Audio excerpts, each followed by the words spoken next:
Liverpool Spurs undoubtedly, Craig, I think the game of the week this weekend in the Premier League. And all week leading up to it, I said, there's no data that I've seen from Liverpool in the last month that says they're going to win this game. And then they win the game. These teams that are chasing Chelsea at the top, and it's a bit of a forlorn chase at the moment. They're probably all fighting for the Champions League spots now. But they're so hard to predict. We were talking Man City, Liverpool, Tottenham, Man United, Arsenal losing to Watford recently. They're all flawed, right? There's all something not quite right at the moment, and the managers can't quite put their finger on it to get that consistency, apart from Antonio Conte, who's managed to do it in sublime style. But to take today's performance as a one, Liverpool were outstanding. Now, I thought Tottenham would be better equipped to go to Anfield. Yes, they had a couple of injuries, Vertonghen and Rose in particular, but it was still a strong Tottenham team.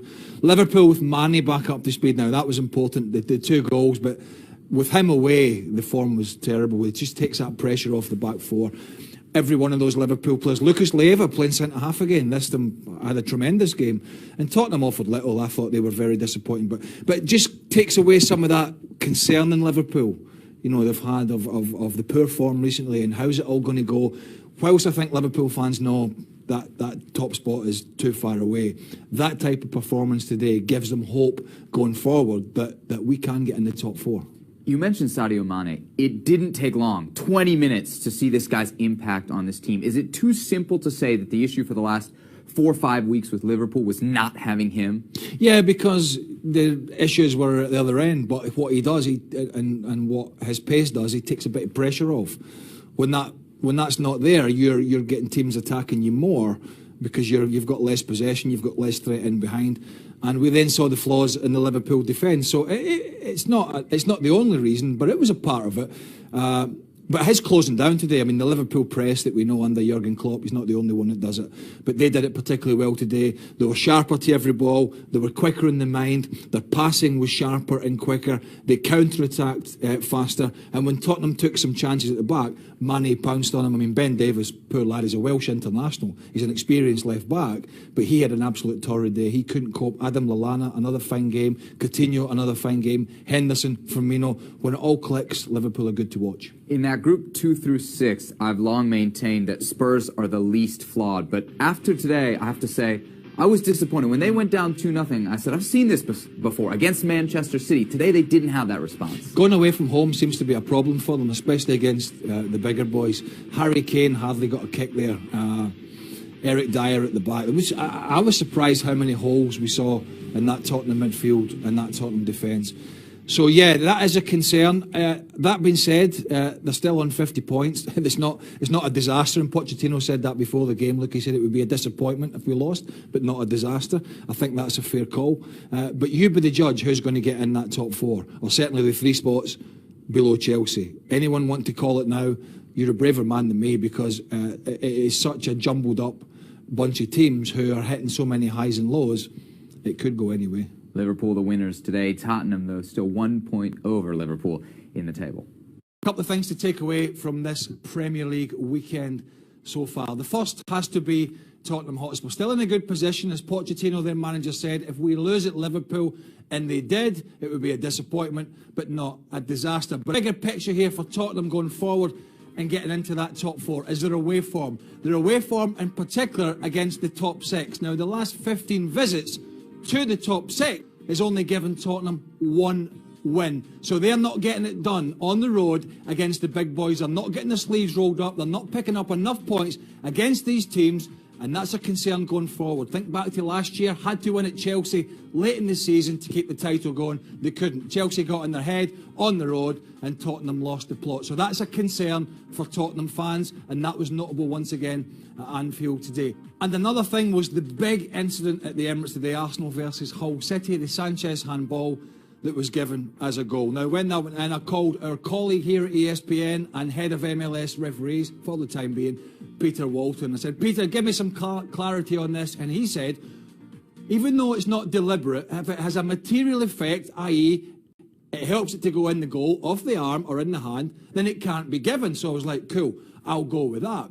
Then I heard Howard Webb, who's ironically replacing Peter Walton as the head of MLS referees, on a UK broadcaster say the goal was good. Now, Howard Webb refereed the 2010 World Cup final as well as many Premier League games. He's got lots of experience, so I thought, oh, we're a little bit confused here. Then Mark Clattenburg, who refereed the Champions League final last year and the European Championship final, so he's got a bit of experience, and he refereed this game at the Emirates, making that wrong call, come out after the game and said, I got it wrong. I should have chopped that off. So where are we? Who's right? I'm confused. Then Dermot Gallagher, who also gives the opinion for another broadcaster in the UK, former experienced Premier League referee, came out and said, no, that's 2 for and 2 against. So just who is right? This law is so confusing. You don't know, I don't know, but more importantly, the referees don't know. Somebody has to look at this law regarding the handball in the penalty area in particular, because as I first expected and as I first thought, the referees make it up as they go along. Harry Kane is talking about his manager, Mauricio Pochettino, at Tottenham. Says he is ruthless, Shaka, if you cross him. But that's technically a good thing based on the transformation that Spurs has gone through. Let's have a look at some of the stats since Pochettino took over from Tim Sherwood back in 2014. 154 matches, 71 wins, 46 draws, 37 losses. Shaka, what do you make of this transformation that Spurs has had under Pochettino? It has been astounding to witness. When you think of the squad that he inherited, and let's remember he had, 18 months at Southampton to get to know the Premier League and remember the job he did there, and then took over an expensive and underperforming squad, and has now made this into the youngest squad in the Premier League, a third place finish last season, which is Spurs' best finish since the 89-90 season, where they also finished third. And when you look at their net spend over the last 5 years, of the top 6, Spurs' net spend £1 million. Compare that to Manchester City of a plus 400 million. And I think right now Spurs are in a way better position to finish. Well, as you know, Alexis, I think Chelsea win the title. I think Spurs finish second. Compare that to Manchester City and a Manchester United, who right now are still kind of battling to finish in the top 4. I think Spurs are in a better position, not just for this season, but for the long term. Adding to the fact that Spurs will be looking to move into a new stadium in a couple of seasons. As a business, Spurs is moving in exactly the right direction. And I think as a business, you need to tie Pochettino down for the longest possible term, because the job he's done so far has been second to none, and he is exactly the man you want to take into the future. All right, well, to ask if Spurs are title contenders is probably not the right question, because they have flirted with it before, as they are doing even this season. But many Spurs fans will be asking, how soon do you see them hoisting that title? Well, and that is a catch-22, in that as much as I make the case for Spurs as a net spend, because of the money in the Premier League, because of the commercial machines that the likes of Manchester United continue to be, and the backing that City have, it's a tough league to win, in that you're not quite sure who's going to do what in the transfer window and to what extent. Now, can Spurs continue to contend? Yes. Now, again, you can spend more? Well, that is the challenge, and you're going to be taking on the burden of a new stadium in a couple of years, but financially you're in a good position. Can you continue to attract the top players, or do you continue to rely on the development of players like Kane and Dele and Dyer coming through your system, or buying at a very young age and they settling in as quickly as they do?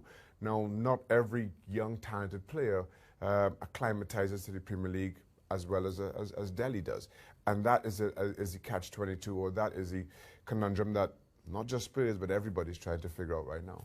All right, well, time will tell indeed, but as for now, we can definitely say that Spurs are title contenders. Well, it's no news anymore that Liverpool, as many would say, probably wasted the January transfer window. Jurgen Klopp making absolutely no new additions to the current squad, and many think that that's why they're paying for it now in the title race. Shaka Hislop is joining me. Somebody who's been very vocal about it as well is Liverpool great Jamie Carragher. Shaka, do you agree with him that it is a massive disappointment wasting the January transfer window? Well, it's a disappointment, but inevitably when you go into a transfer window, you want to get players in who improve your squad. And I'm not sure those players were available to Jurgen Klopp. So I'm not sure. January is kind of tricky. January is always a very tricky time to get players in. And you know, so as much as you look at their current form and say, well, maybe they should have done a bit more, let's keep in mind that coming out of December, Liverpool were playing very well. All right, Sadio Mané was penciled in to go off to the Africa Cup of Nations, but then Philippe Coutinho was back in training, so you thought it was a like-for-like swap, and you didn't anticipate the problems that they would have during the course of January.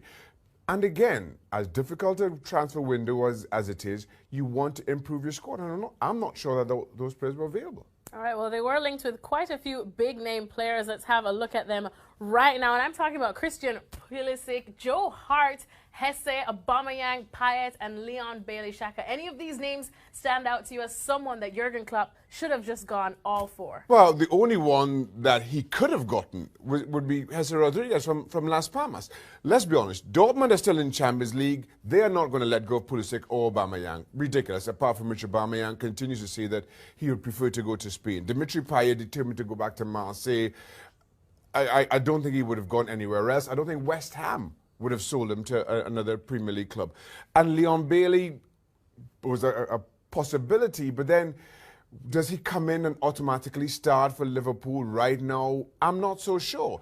And let's remember, Joe Hart is on loan at Torino, which means the final say is with Manchester City, whether he goes. And given how tight that race is for the top four, Man City wouldn't have done business. That would be shooting yourself in the foot. So to suggest that all these players were a possibility if Jurgen Klopp had done his business or whatever else we want to throw out, I think is a smokescreen. Those players were never going to be joining Liverpool this January, and you had to make do with what you always had. All right, see? So give Jurgen Klopp a bit of a break. He knows what he's doing. He knows what he's doing. And let's keep in mind that at Dortmund, it took him to his third full season before he won the league with Borussia Dortmund. It's a work in progress. He's, 18 months into his time at Liverpool. This takes time. All right, thanks so much, Xhaka. Hislop, you can bet we'll continue monitoring Liverpool's progress here at ESPNFC.com. There's only one team I think can catch Chelsea, and that is Spurs. Everybody else, you know, all the way back, Man United are too far away. Liverpool, my goodness, we had no idea what we're getting. Arsenal, complete disarray. And Manchester City, either fantastic or horrible. Tottenham is the only side that is so consistent as far as, certainly defensively, they don't give anything away. And if they can catch fire going forward between now and the end of the season, they are the ones that have the chance of catching Chelsea. Other than that, I don't see anybody else getting close. They can, but will they? No. No. Shaq, you called this a long time ago. I just felt Chelsea for far too long have been way too consistent, whereas everybody else seems to stumble. And I know Chelsea have dropped points to Spurs, but when you look at how consistent they've been, nobody gets even close. As for who finishes second, I think it's Spurs, and I'm in agreement. I'm not sure how the computer gets or places City higher than them right now. Big opportunity for Spurs this weekend against Liverpool. Save your prediction because you'll be here tomorrow, and I can tell already what it might be. He has to think about it a bit more. You won't be here tomorrow, Shaq. Who you got in that one? I'm sitting on the fence with this one, and Liverpool, for all their problems, for as bad a time as they've been having during 2017. Liverpool have been best against others in the top six. They've just dropped far too many points against everybody else. At home against Spurs, again, I think that's when they come good. Spurs, as I said, second best team in the league. I see that cancelling out. I see this as a draw.